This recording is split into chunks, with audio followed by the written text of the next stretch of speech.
Yo, salut les Mugi, voilà, c'est Chapeau de Paille, j'espère que vous allez bien. On se retrouve aujourd'hui pour la review du chapitre 473 de Fairy Tail. Alors, un chapitre donc, qui va être pas mal centré sur le combat entre Luxus et Wall Heist, et on va même avoir l'issue de ce combat directement dans ce chapitre, donc ça a été assez rapide. Mais vous verrez quand même, c'est pas un si mauvais chapitre que ça, et puis au final, ça a été assez bien amené, même si j'ai voilà, j'ai un petit retour par rapport à un élément vraiment majeur de chapitre, mais bon, j'y reviendrai une fois qu'on sera dessus, même si vous avez déjà lu le chapitre, vous devez vous douter de quoi je vais parler. Encore une fois, le lien du chapitre est dans la description pour ceux qui ne l'auraient pas lu, pour ceux qui veulent suivre à peu près en même temps que moi. Voilà. On reprend directement le combat là où il s'était arrêté, donc avec un Luxus en très très grande difficulté, enfin voilà, pratiquement aux portes de la mort avec ces cellules de barrière magique, enfin ce qu'il avait chopé contre un des mages de Tartaros, enfin je crois que c'était quelque chose de vraiment, des particules vraiment infimes, je crois que c'est ça, que comme ça s'appelle comme ça, vraiment des particules de barrière magique, et donc voilà, vraiment ça avait vraiment atteint son organisme, ça l'affaiblissait, enfin voilà, c'était vraiment vraiment comme une maladie incurable, ça lui pourrissait la vie, un truc comme c'est pas possible. Et donc là, enfin, vraiment là, ça sentait la fin, là, tu voyais Lucas comme ça, tu dis punaise, c'est pas possible, il va passer à la casserole là si ça continue comme ça. Donc tant bien que mal, il essaie de résister et tout, tu vois que le mec vraiment, il commence à cracher du sang et tout, enfin, ouais, c'était vraiment horrible à vivre pour lui. Et donc on voit que tant bien que mal, il essaie d'esquiver les attaques, il essaie un petit peu de riposter lorsque ça passe un petit peu, qu'il a un petit peu moins mal, un petit peu de riposter. Pendant ce temps-là, Wall H lui il enchaîne avec toutes ces différents types d'attaques, enfin, voilà, en mode robot cyborg à la Genos comme Genos pardon de One Punch Man, avec toutes ses attaques, enfin toutes plus rocambolesques les unes que d'autres, enfin rayon de laser, giga laser, enfin machin et tout. Et puis à un moment voilà, Lucus il encaisse tant bien que mal, mais à un moment il se con, il va lui envoyer, enfin excusez-moi pour l'expression, mais c'est vraiment, faut vraiment être con, il lui envoie un rayon électrique sur la gueule, alors que le mec c'est un match de foot, enfin je sais pas, il le sait, Luxus il maîtrise pas 36 000 éléments, enfin pas comme God Serena, mais le mec il maîtrise que la foudre, tu lui envoies de la foudre, tu veux qu'il fasse quoi le mec? Enfin je sais pas, c'est comme si sur un match de feu tu lui envoies du feu, ou sur un match de glace tu lui envoies de la glace, un match d'eau tu lui envoies de la flotte, enfin putain mais réfléchis 2 secondes, t'as je sais pas combien d'attaques à ta disposition, et toi tu lui envoies de la foudre, un rayon de foudre, et même un rayon de foudre, enfin je sais pas, comparé à toute l'artillerie qu'il a, c'est quoi, enfin à moins que tu aies un match d'eau en face de toi, je veux bien. Mais là, tu as un match de foudre. Même un match, je veux dire, un match standard, un match qui n'utilise pas l'eau, on va dire, qui est l'élément, on va dire, contre lequel la foudre est le plus efficace. Je sais pas, sur un match de feu, ça l'aurait pas tué. Et là, il utilise de la foudre sur un match de foot. Enfin là, franchement, j'ai trouvé ça un peu too much. Du coup, vous en doutez, Luxus, ça va un peu le rebooster et tout. Et du coup, Luxus, il va repartir un petit peu au combat. Il va continuer à essayer de le réenchaîner. Bon, après, voilà, finalement, ça va pas une si grande distance que ça. Donc, je peste un petit peu pour rien. Mais vraiment, là, Mashima, enfin, faut qu'on m'explique à quoi ça sert. Surtout quand on voit ce qu'il va amener après, ça n'avait pas une si grande utilité, ça avait pas pardon, une si grande utilité que ça à mon avis. À part peut-être recharger les batteries de Luxus, ouais. Marc, si vous allez me dire qu'il y a peut-être une petite demi-utilité, on va dire, même si voilà, enfin je trouve ça un peu too much et que Luxus aurait pu recharger ses batteries. Un petit peu tout seul. Bref, donc tout ça pour dire qu'un petit peu plus tard, donc Luxus, voilà, finalement, il va se faire remettre un petit peu au sol, mais entre-temps, il aura rechargé ses batteries, et il va donc se servir du Jutsu Shiking, enfin, excusez-moi encore une fois pour la prononciation, c'est un sort de Fried, en fait, qui se crée une sorte de barrière autour de Luxus, et comme, donc je crois que Fried s'en était déjà servi contre le premier Badman, c'est-à-dire le premier corps, là, le premier cyborg que Wall H t'avait envoyé à la cathédrale Cardia.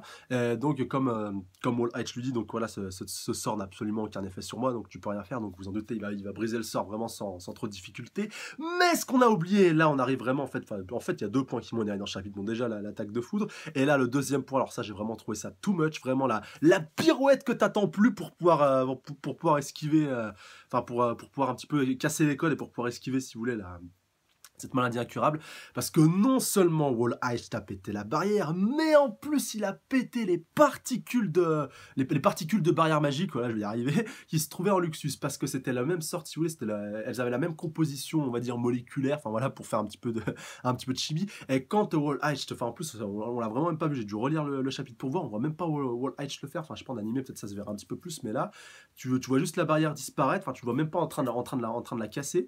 Enfin, après, je sais pas peut-être qu'il l'a annulé juste voilà, du regard ou juste en entendant le bras en l'air. Enfin, je sais pas, ça aussi, je trouvais ça un peu too much.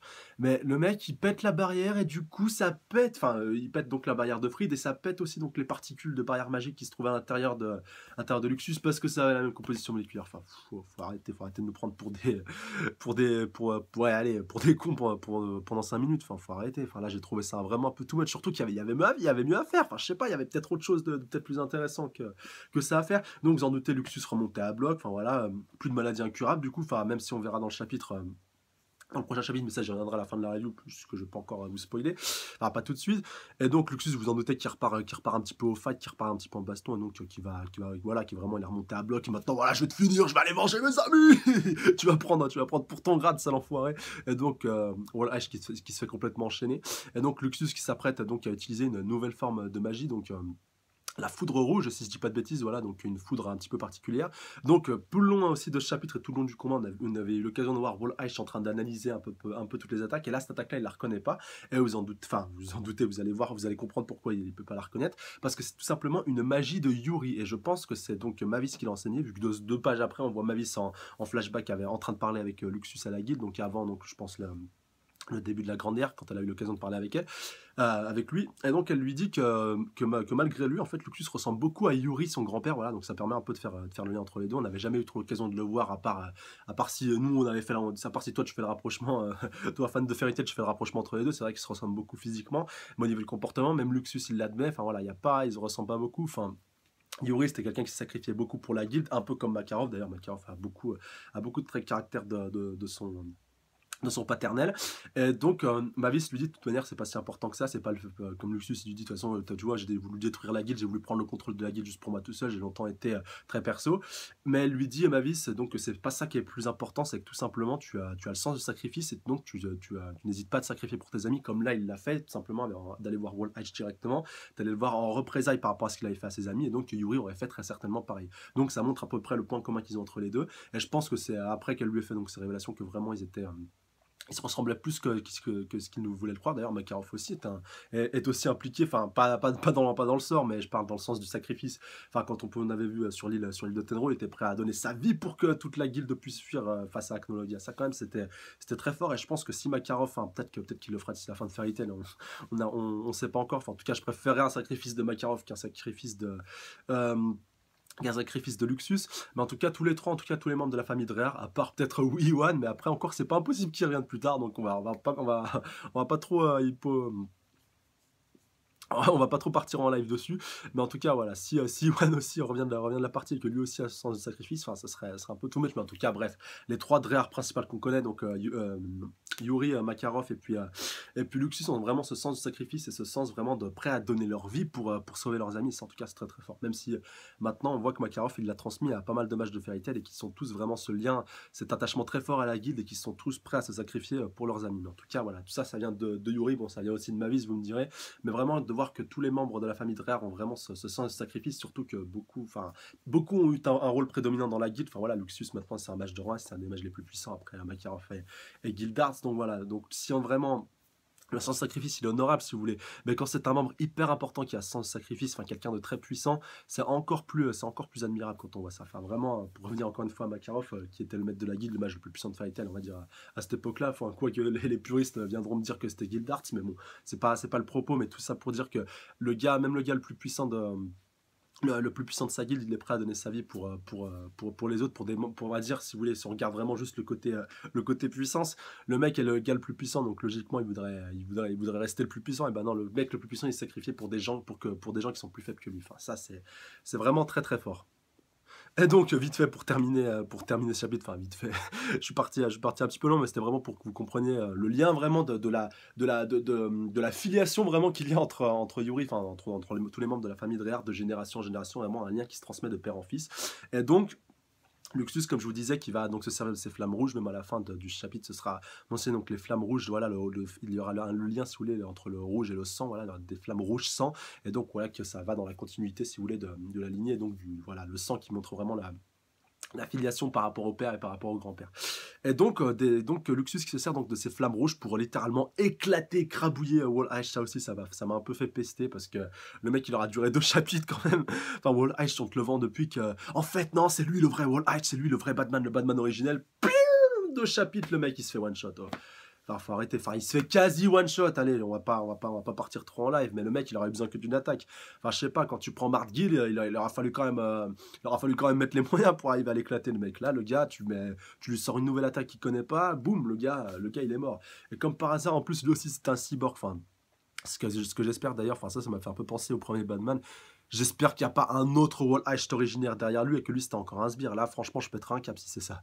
Parce que là, franchement, ce serait l'hôpital qui se fout de la charité. Et quand même, il était quand même, voilà, quand même, malgré tout, même s'il s'est fait exploser assez rapidement, il était quand même pas mal. Enfin, je pense qu'il aurait affronté d'autres matchs. Il aurait été un peu plus, peut-être il aurait été un peu plus mis en valeur parce que là, au final, ça casse un peu tout quand on voit comment Luxus il l'éclate à la fin. Tout ce qu'il nous a montré avec ses canons, avec ses rayons laser et tout son tralala, c'est un petit peu secondaire quand tu vois la finalité du gars. Au final, tu retiens que c'est un peu comme tout. Au final, tu retiens que la fin. Tu retiens pas vraiment le voyage. Enfin, ça dépend le voyage, après, vous me direz. Bon, après, j'extrapole peut-être un petit peu trop, je pars peut-être un petit peu trop loin, mais voilà. Enfin, Wall Edge, ça restera quand même pour moi un peu du gâchis. Enfin, j'aurais aimé le voir face à quelqu'un de plus faible que lui, vraiment le voir au sommet de ses capacités, vraiment. Enfin, vous me direz, il a été un petit peu comme ça face à Luxus, mais voilà. J'aurais vraiment voulu le voir battre quelqu'un vraiment. Vraiment en pleine possession de ses capacités. Et donc après, voilà, le voir se faire éclater, ça m'aurait pas dérangé plus que ça, mais là, de voir tout ça dans un seul et même combat, je trouve ça, ouais, et surtout en 2 chapitres, enfin 2, 3 chapitres, grand max, c'est un petit peu too much, mais bon, bref, voilà, on va faire contre mauvaise fortune bon cœur, il y a encore des bons Springan à voir, enfin voilà, il y a Nenhart et puis Bradman que j'attends au tournant, Jacob aussi, qui a l'air d'être un assassin, voilà, Di Maria aussi, enfin Di Maria, j'en attends pas des matchs, je sais pas, j'ai peur qu'elle se fasse éclater un peu rapidement, surtout si Brandish, voilà, vraiment, j'ai envie de voir ce fight face à Brandish, mais si Brandish se pointe, ça va pas durer très longtemps pour elle, à mon avis. Mais voilà, ça pourrait être quand même intéressant. Enfin, faut voir, faut voir. Mais bon, il y a encore des bons Springan. Je crois qu'on en est arrivé à peu près à la moitié. Enfin, là, je ferai peut-être le récapitulatif dans les commentaires, mais là, franchement, je pense qu'on en est allé. On a fait au moins un bon tiers, je pense, de l'arc d'Artaros. Après, faudra voir comment tout ça va se goupiller. Faudra voir comment l'arc final, enfin la fin du final vraiment sera goupillée et combien de temps elle durera. Faudra voir tout ça. En tout cas, comme d'hab, n'hésitez pas à me laisser vos avis dans les commentaires par rapport à tout ça. Donc, n'hésitez pas à liker, commenter, partager. Surtout à vous abonner à la chaîne pour plus de reviews. Oui, vite fait, un dernier point pour revenir par rapport à la magie donc de Luxus, donc sa magie, sa foudre écarlate.